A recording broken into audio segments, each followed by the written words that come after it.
Ya, jadi nanti hari ini kita belajar teori COVID, mungkin nggak akan lama ya, mungkin beberapa menit. Lalu setelah itu saya akan jelaskan teman-teman nanti tugas yang harus teman-teman kerjakan.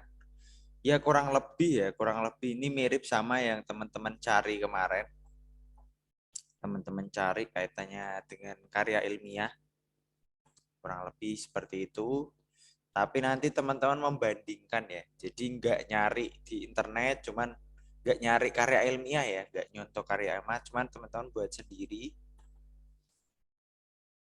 Itu membandingkan antara dua perusahaan, gitu ya. Kaitannya dengan indikator yang ada dalam KOSO gitu ya. Nanti saya jelaskan lebih detail lagi.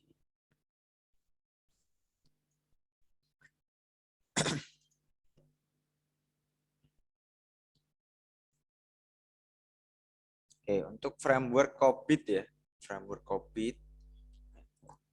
ini dari ISAKA ya. Ini organisasi ISAKA. COVID Framework, nah ini yang versi 5 ya. Sebelumnya ada versi 4, lalu tahun 2014-2015 itu ada versi 5, ya, lalu di 2019 itu ada versi 2019, cuman 2019 agak pertengahan ya. Lalu kalau untuk yang 12 COVID yang 19 ya, COVID-19 itu mereka banyak diadopsinya di tahun 2020 ya. Ya, kita belajar dasarnya dulu yang COVID-5 ya.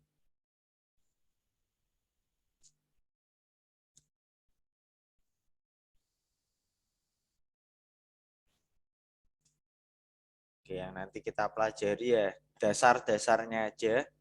Jadi nanti kalau teman-teman mungkin tertarik untuk membuat ini menjadi karya ilmiah, menjadi skripsi, tugas akhirnya, silakan pelajari lebih dalam lagi. Nah, jadi nanti sejarahnya seperti apa, pengertiannya, tujuan, keunggulan, lalu prinsip yang ada dalam COVID framework ini, lalu implementasinya.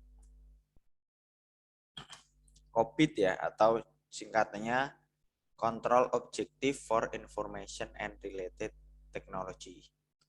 Nah, ini kumpulan dokumentasi yang mengarah pada IT governance, membantu auditor manajemen pengguna ya untuk menjembatani pemisah resiko kebutuhan permasalahan. Jadi yang mengembangkan ini IT Governance Institute, ITGI ya. Jadi bagian dari ISAKA ya. Ini organisasinya ini. Information System Audit dan Control Association. Ya, semua framework ini sebenarnya tujuannya sama ya, dasarnya sama. Teman-teman juga nantinya ke depan akan belajar beberapa framework yang lain. Kita udah belajar KOSO, COVID, lalu ke depan ada ITIL. Nah, itu teman-teman akan belajar di eh,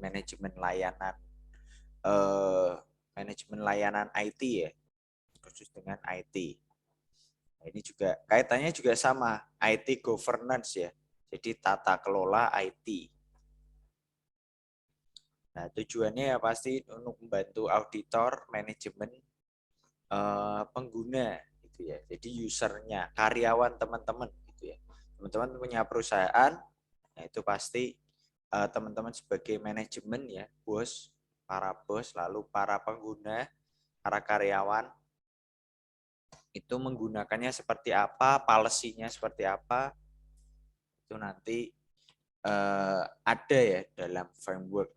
Jadi yang baik itu harus seperti apa. Nah, pertama kali diluncurkan 96 ya.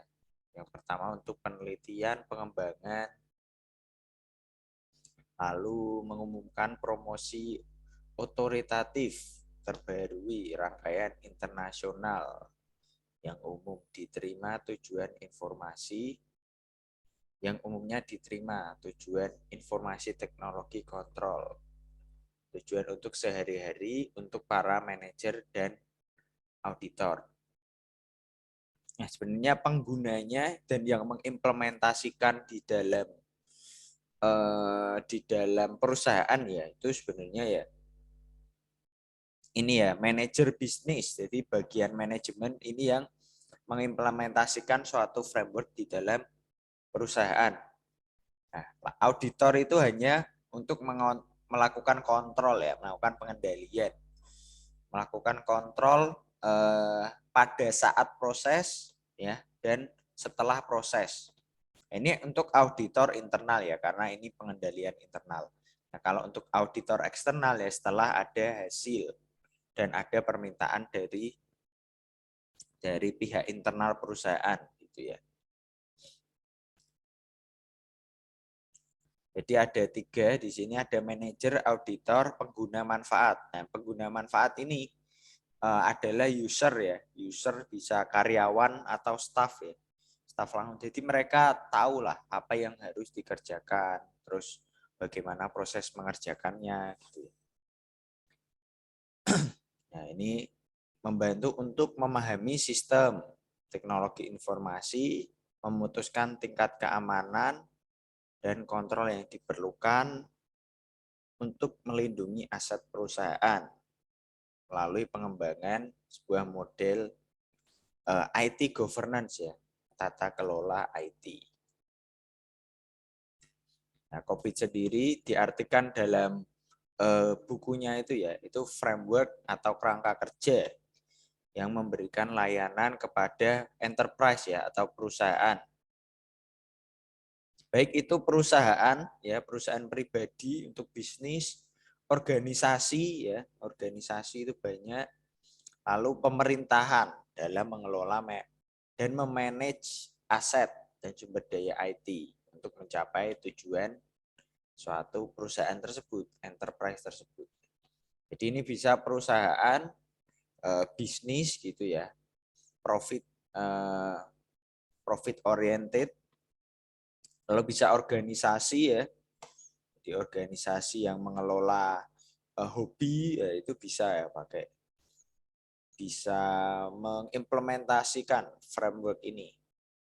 Lalu juga pemerintahan pun bisa menggunakan framework ini. Nah, nanti kita lihat ada perbedaan dalam pengaplikasian ya, dalam perusahaan, dalam pemerintahan itu seperti apa. Karena tujuannya juga berbeda. Kalau pemerintahan kan yang penting tata kelola negara dengan baik, tata kelola untuk masyarakat dengan baik. Ya, kalau perusahaan tata kelola untuk agar bagaimana perusahaan tersebut profitable, terus sustainable, gitu ya. Dan yang pastinya memaksimalkan aset dan tujuan. Jadi goalnya apa harus ke sana. Gitu ya. Itu lebih gampang. Nah, di sini kita lihat ya ada produk dari COVID-5. Ada enabling proses ya, nanti ada domain-domain, ada guide, ada information. Nah, ini ada enabler ya. Jadi domain-domain apa ya atau titik-titik apa yang perlu diperhatikan ya, untuk agar bisa mengimplementasikan COVID-5 ini. Lalu ada COVID-5 Professional Guide, ini ada contoh implementasi.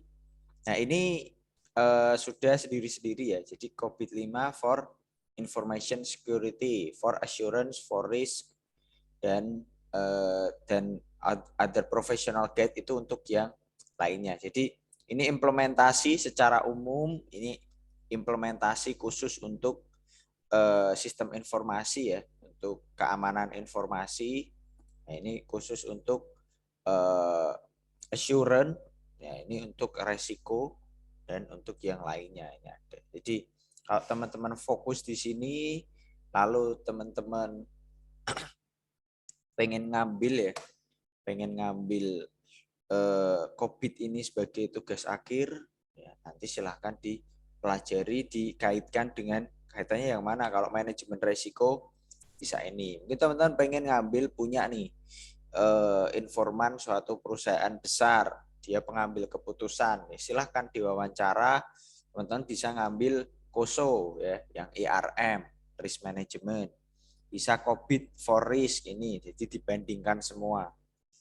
Apakah sudah memenuhi dengan framework atau belum. Ini mungkin kurang kelihatan ya. Nanti saya share linknya aja untuk contohnya ini.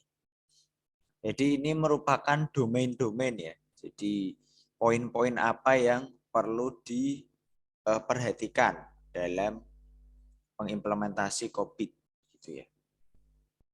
Ini bisa diimplementasikan semua, bisa hanya beberapa poin dulu tergantung dengan perusahaan ya. Apakah perusahaannya itu dalam perusahaannya itu udah kompleks isinya atau masih sederhana. Kalau masih sederhana ya disesuaikan aja ya yang dibutuhkan apa.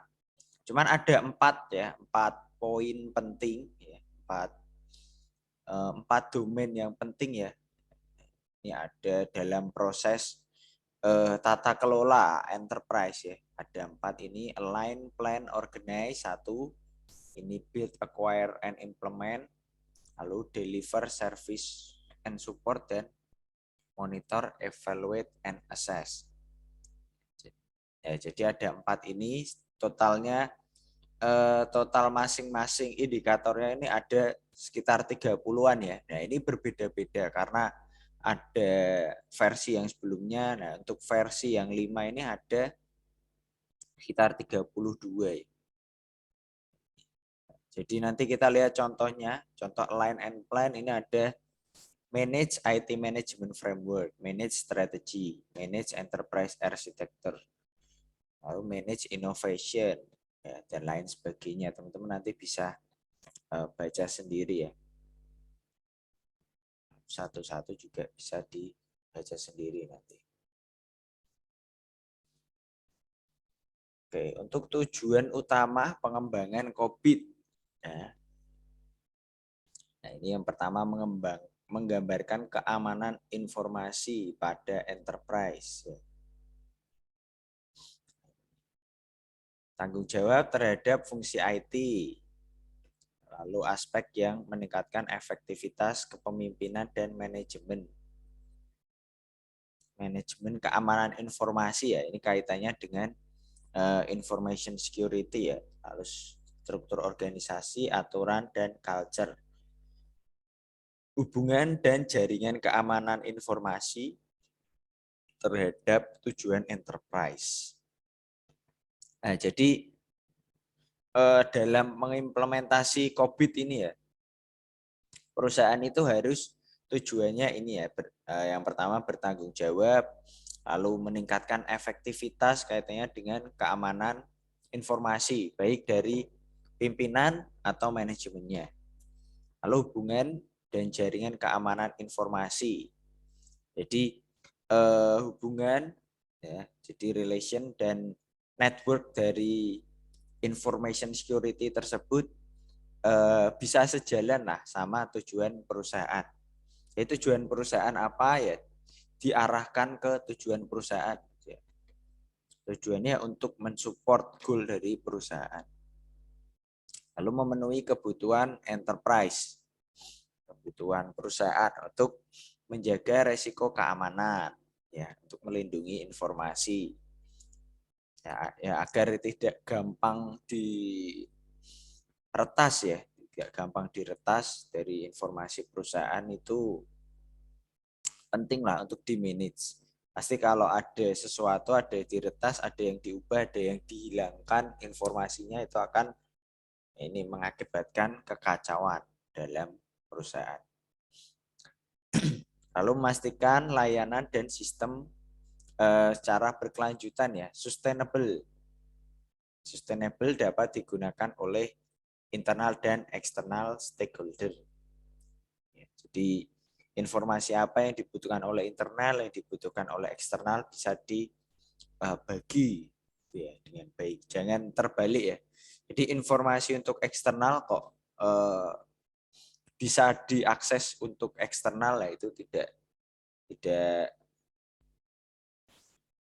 tidak bisa seperti itu ya. Nah, nanti yang pihak eksternalnya malah tahu rahasia perusahaan.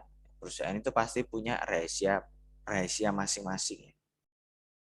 Nah, lalu mengikuti hukum dan peraturan yang relevan. Ya. Pasti ini agar proses di perusahaan itu tidak ilegal. Gitu ya.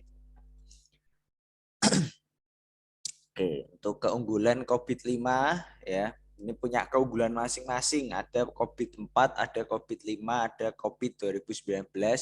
Nah, nanti tugas individu teman-teman buat blog aja, cari perbedaan dari 3 versi COVID yang berbeda. Update-nya apa, perbedaannya apa. Mungkin salah satu contoh ya, COVID 5 ini kalau di COVID 5 ini masih menggunakan kata-kata information technology gitu ya. Jadi teknologi informasi ini menjadi satu kata gitu ya, satu bahasan gitu ya. Nah, kalau untuk COVID 2019 itu mereka sudah membedakan antara information dan teknologi. Jadi mereka membahas kedua itu sebagai sesuatu yang berbeda. Nah, mungkin teman-teman nanti bisa nyari sebagai tugas saja, tugas individu. Mengurangi kompleksitas, meningkatkan efektivitas biaya, dan sebagainya ya, meningkatkan kepuasan pengguna, sampai pemahaman yang lebih baik dari keamanan informasi. Ya, pastinya ini untuk meningkatkan kinerja perusahaan ya, dan mengurangi resiko-resiko, mengurangi sekiranya sesuatu yang tidak diinginkan oleh perusahaan. Jadi peningkatan kepuasan pengguna, integrasi keamanan, pengelolaan biaya. Lalu untuk pencegahan pasti ini ya, resiko, lalu resiko keputusan, resiko awareness, dan lain sebagainya. Nah, ini ada 5 prinsip COVID. Ya. 5 prinsip COVID, meeting stakeholder need, ya, dan lain sebagainya. Ini kita bahas satu-satu aja. Prinsip yang pertama, ya, prinsipnya ada 5. Ada keberadaan sebuah perusahaan menciptakan nilai kepada stakeholdernya, ya termasuk stakeholder untuk keamanan informasi, pemeliharaan keseimbangan, realisasi keuntungan dan optimalisasi risiko dan penggunaan sumber daya yang ada. Nah, jadi stakeholder itu ya, jadi stakeholder itu pasti inginnya kita mengeluarkan modal ya yang minimal tapi ingin hasil keuntungan yang maksimal gitu ya. Jadi kita harus bisa mempertanggungjawabkan ya apa yang diinginkan oleh stakeholder di sini dalam merealisasikan keuntungan dan optimalisasi risiko dan penggunaan sumber daya yang ada. Pastikan semua perusahaan pengen mengambil proyek, mengambil bisnis yang resikonya itu serendah mungkin gitu ya. Tapi dengan tingkat keuntungan yang setinggi mungkin. Nah, itu kan resikonya rendah ya di sana. Itu ada penggunaan sumber daya juga harus dimaksimalkan. Jadi nggak bisa yang penggunaan bahan bakar 1 liter gitu ya untuk produksi 1 jam. Nah, tapi pada kenyataannya mungkin mesinnya ada kesalahan, mesinnya ada kerusakan yang menyebabkan 1 liter hanya untuk 10 menit. Itu kan kerugian yang sangat besar gitu ya. Lalu covering enterprise end-to-end ya. Jadi mengintegrasikan IT enterprise pada organisasi. Nah, ini bisa organisasi pemerintahan ya. Mengakomodasi seluruh fungsi proses yang terdapat pada enterprise. Ya, jadi di COVID ini ya tidak hanya fokus pada fungsi IT ya, tapi ada pemeliharaan maintenance ya dari informasi tersebut dari TI, lalu kaitannya dengan aset ya, hanya aset-aset yang terdapat pada enterprise. Jadi mungkin perusahaan itu kadang ya, kalau perusahaan yang masih tradisional itu masih menganggap aset itu hanya yang terlihat gitu ya. Contoh mesin, contoh gedung, contoh mobil gitu ya, kendaraan-kendaraan yang mereka pakai, truk dan lain sebagainya. Tapi mereka tidak menganggap aplikasi ya yang mereka gunakan, lalu software yang mereka gunakan itu sebagai aset gitu ya. Padahal itu merupakan aset yang sangat penting karena isinya informasi perusahaan ya. Contoh perusahaan dalam prosesnya menggunakan eh, ERP gitu ya, Enterprise Resource Planning, aplikasi mereka beli gitu ya, beli custom sesuaikan dengan perusahaan. Nah itu pakainya cloud ya, pakai cloud. Jadi kan itu mudah diretas kalau mereka tidak melakukan pemeliharaan, mereka tidak meningkatkan keamanan. Dan nanti perusahaannya naik, ada perusahaan yang mungkin iri gitu ya, pengen main kotor ya, diretas lah itu. Nah, itu pengaplikasian dari framework sebenarnya untuk meminimalisir hal tersebut ya. Mengakomodasi seluruh stakeholder, fungsi, dan proses yang relevan dengan keamanan informasi.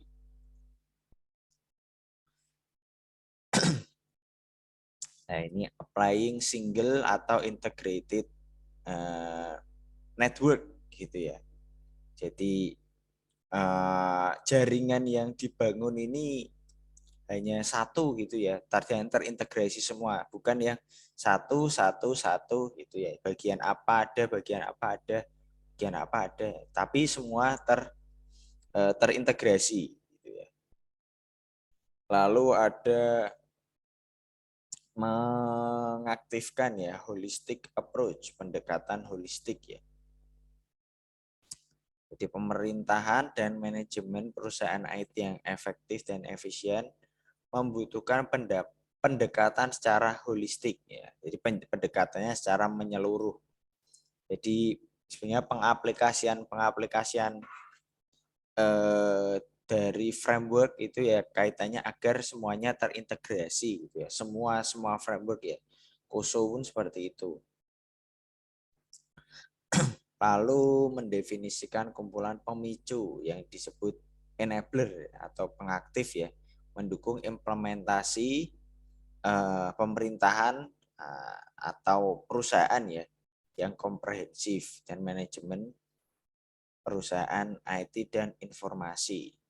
Nah ini nanti kita coba lihat ada enabler, ada 7 ya, ada 7 kategori enabler.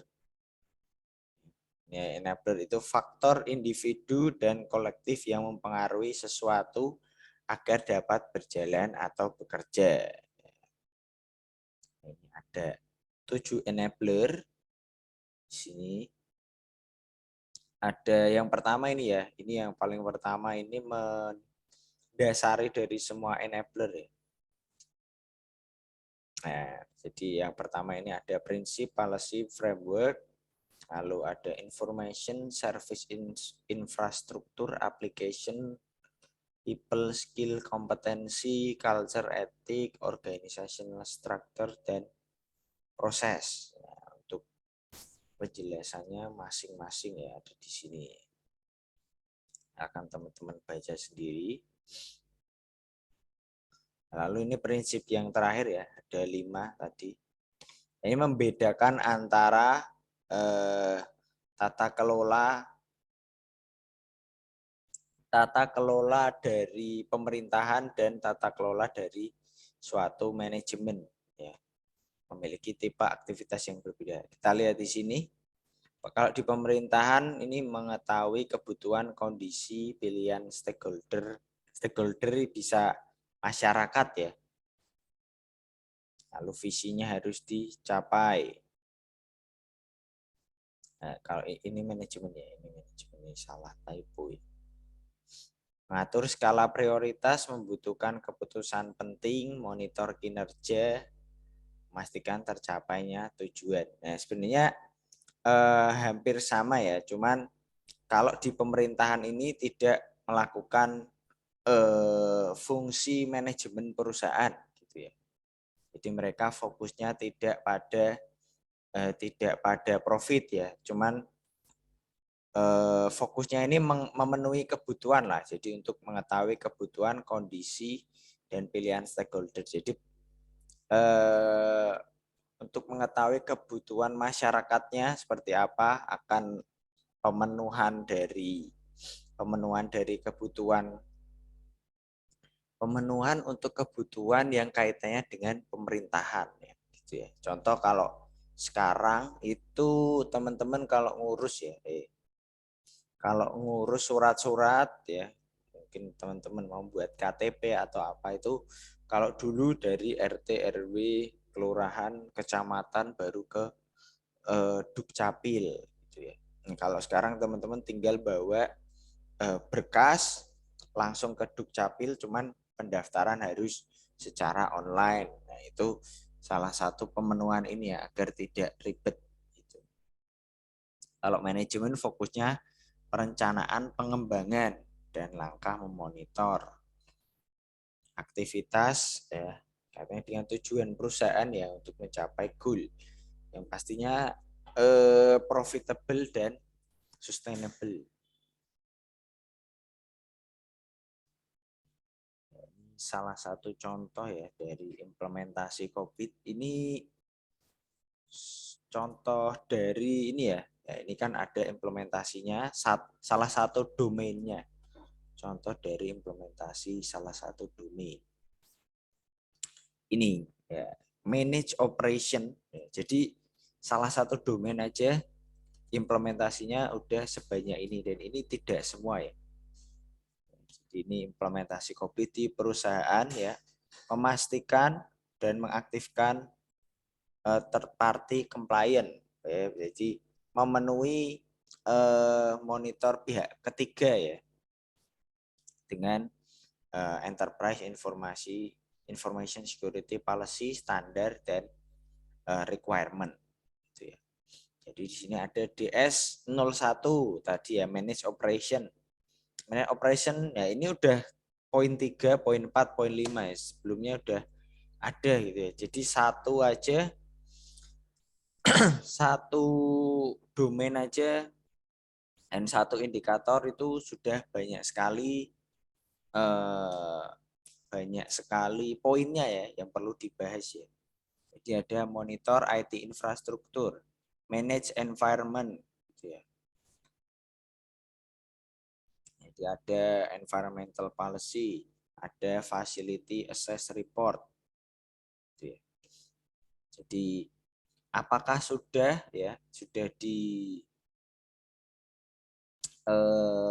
ada atau belum gitu ya, memanage lingkungan gitu ya, maintain measure for protection against environmental factor. Jadi ada manajemen resiko ya, ini yang perlu dipasang ini. Nah, kalau di sini kita cek outside dari COVID-5 information system untuk environmental policy, description-nya update environmental policy, berarti belum ada gitu ya environmental policy-nya ya, belum ada. Itu harus diupdate, harus ada untuk internal. Ini juga harus diupdate. Kalau udah ada ya, sudah ditulis sudah ada ya, ini bisa dicoret aja, di sini sudah ada gitu ya. Ini ada poin-poinnya, itu ada di buku pedoman dari COVID. Itu teman-teman pelajarinya kalau teman-teman nanti pengen mengangkat implementasi COVID ini sebagai tugas akhir, itu silahkan pelajari. Oke, untuk kesimpulannya ya, ini framework digunakan organisasi, pemerintah, perusahaan untuk membantu mencapai tujuan. Terdapat bagian khusus ya. Bagian khususnya sebenarnya ada banyak ya. Tidak hanya COVID-5 for information system information security, tapi tadi ada untuk assurance, ada untuk risk. Ya, lalu memberikan panduan secara komprehensif terkait aspek keamanan.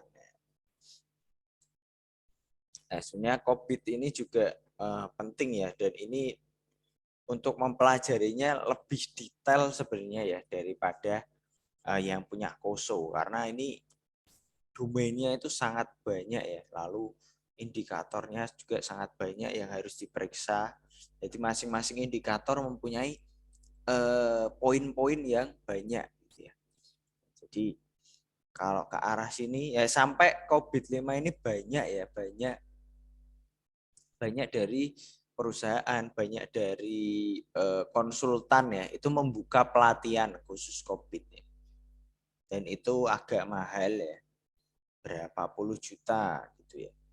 Pelatihan untuk mempelajari COVID framework ini mungkin sampai berapa minggu, sampai sebulan gitu ya. Semua framework pun juga pasti ada yang menyediakan pelatihannya gitu ya. Sampai sini ada pertanyaan?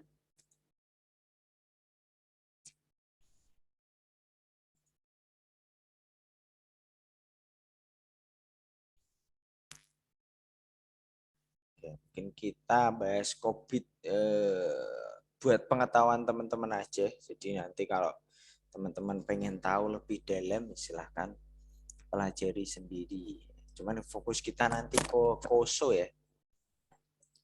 KOSO ya. Ini setelah ini teman-teman sudah bisa mulai. Yang tugas yang pertama, tugas individu ya. Silahkan teman-teman kaitannya dengan KOSO ya. Teman-teman nyari info juga. COVID, maaf. Nah, nanti saya upload di e-learning kaitannya dengan COVID ya. Tugasnya membandingkan COVID 4, 5, dan 2019. Lalu, nah ini coba saya jelaskan ya mengenai tugas akhir. Nah, ini sudah saya sediakan formatnya, nanti teman-teman tinggal mengikuti.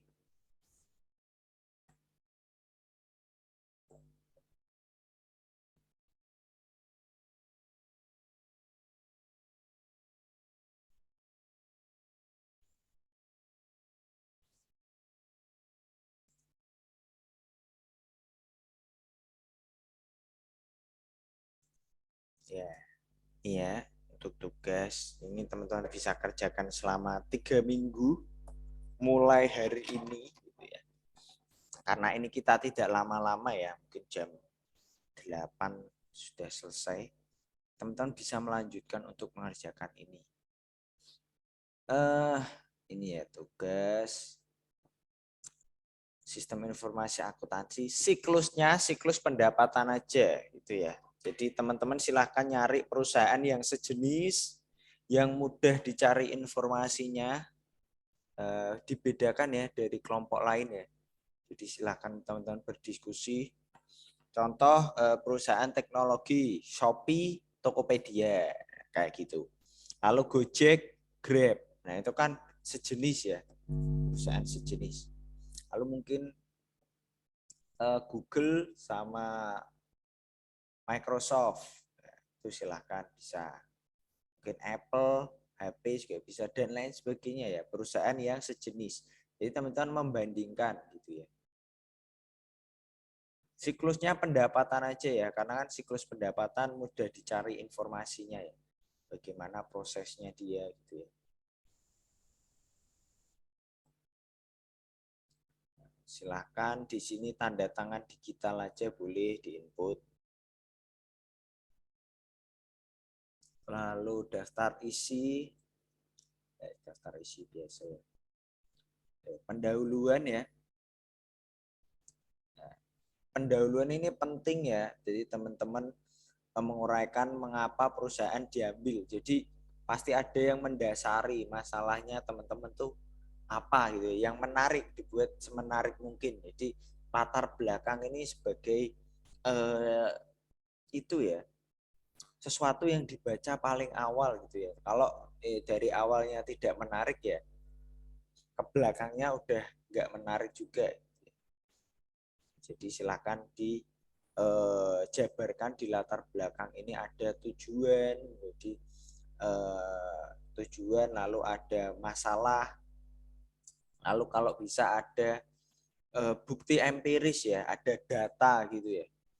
Teman-teman menjelaskan data bahwa penggunaan informasi teknologi informasi untuk perusahaan ini seberapa, lalu perusahaan ini naik berapa persen, nah itu bukti empiris gitu ya, bukti yang berdasarkan data. Ini silakan teman-teman tambahi ada di sini ya. Jadi jangan asal menulis latar belakang. Lalu tujuan penulisan, manfaat, ya silakan kembangkan. Lalu landasan teori, ya. Jadi di sini ada definisi SIA, peranan SIA. Teman-teman sebisa mungkin ya, sebisa mungkin teman-teman memparafrase. Kalau teman-teman mengambil landasan teori dari suatu buku atau di internet atau di karya ilmiah, itu jangan asal kopas ya. Jadi diparafrase pakai bahasa sendirilah. Silahkan. Ya, kalau bisa di setiap akhir ini nyambung gitu ya. Jadi seperti cerita. Jadi landasan teori buatlah seperti cerita lah. Gitu. Jadi nyambung antara satu dan yang lainnya. Ini ada flowchart aktivitas ya, kaitannya dengan ya mungkin minggu depan ada saya jelaskan sedikit ya. Mengenai flowchart DFD dari SIA gitu ya, saya jelaskan sedikit. Mungkin DFD itu kurang lebih sama ya, sama yang teman-teman pelajari di permodelan proses bisnis. Lalu dan lain sebagainya, silahkan dibaca. Ya, ini jadwal kerjanya seperti apa, silahkan teman-teman record di sini, dicatat.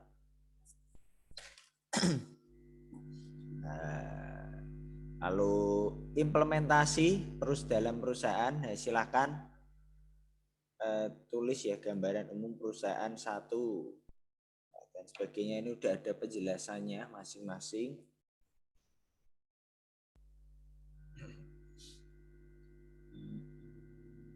Kalau analisis permasalahan ya ada komponen khusus, teman-teman udah pelajari ya. Lalu silahkan dianalisis ya. Di sini mungkin yang teman-teman perlu banyak membaca. Nah, sama ini perusahaan satu, perusahaan dua, ya. Lalu ada rekomendasi perbaikan ya. Jadi kira-kira mana yang kurang gitu ya, mana yang kurang, mana yang belum ada, yang perlu diperbaiki. Lalu ada managerial implication, ada kesimpulan. Daftar pustaka ya teman-teman ngambil yang banyak mungkin di bab 2 ya, bab 2 tinjauan pustaka, nanti banyak masuk di apa-apa aja yang teman-teman gunakan. Nah, ini yang penting ya, jadi performance assessment form. Jadi saya harap semua teman-teman di sini mengerjakan ya, karena banyak laporan ya. Di kelas belah itu banyak yang tidak ikut mengerjakan gitu ya. Pak, ini nggak ikut mengerjakan Pak, kami hanya mengerjakan bertiga, berdua, yang dua nggak ikut mengerjakan. Saya harap di kelas ini tidak ada ya, jadi semua mengerjakan. Harap teman-teman membangun motivasi diri sendiri ya, jadi agar teman-teman yang lain juga semangat ya, saling semangat. Nah, nanti di sini ada penilaian ya. Silahkan nilai itu teman-teman kalian yang tidak mengerjakan dinilai 0 apa berapa di bawah 50 ya. Ada NIM, nama ya. Ada dinilai.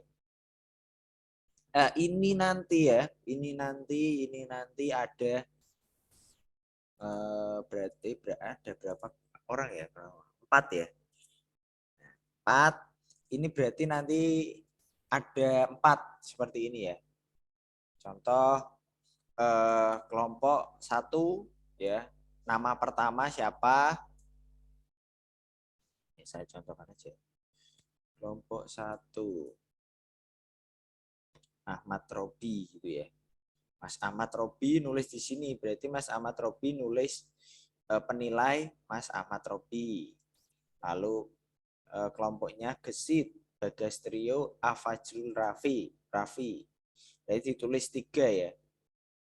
Di sini 3. Terus lanjut, jadi ini 1 nanti digabung di PDF-nya yang terakhir ya. Nanti terakhir aja ini.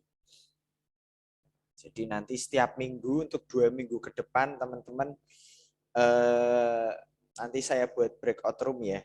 Nanti satu-satu bisa berkonsultasi, mempresentasikan dulu hasil kerjanya seperti apa.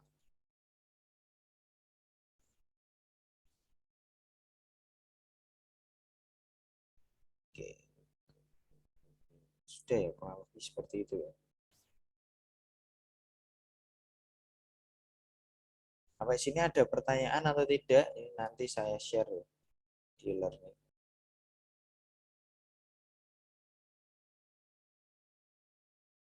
Oke, ya, untuk minggu depan ya. Ya, silakan. Belum ada, Pak. Untuk minggu depan silakan coba dikerjakan minggu depan ya. Minggu depan silakan teman-teman nanti presentasi update sampai mana gitu ya. Saya harap teman-teman sudah ini ya, bab 1, bab 2 sudah, lalu bab 2 mungkin untuk minggu depan saya harap teman-teman sudah menganalisis satu dulu lah ya. Satu perusahaan. Jadi satu perusahaan dulu, ada jadwal kerja, ini perusahaan 1 dulu nggak apa-apa. Perusahaan 2 mungkin minggu depan, kalau bisa semuanya juga oke. Nah, kalau masih 2 perusahaan, ini bab 5, 6 tinggalkan dulu ya. Jadi nggak usah dulu sampai bab 4 yang 1 perusahaan. Saya harap minggu depan sudah mendapat 2 perusahaan yang ingin dianalisis, lalu setelah itu ya, bab 1 harusnya sudah, bab 2 masih ada kosong-kosong, boleh ya di sini ya. Flowchart nanti mungkin saya jelaskan minggu depan juga. Tambahan ya, mungkin saya menjelaskan nanti teman-teman udah dapat kaitannya dengan siklus pendapatan ya. Nanti minggu depan, 2 minggu ke depan saya memberi suplemen aja ya, di tambahan. Oke, nanti saya share. Sampai sini kalau belum ada pertanyaan, mungkin nanti kalau ada pertanyaan bisa lewat WA ya. Ada pertanyaan atau tidak?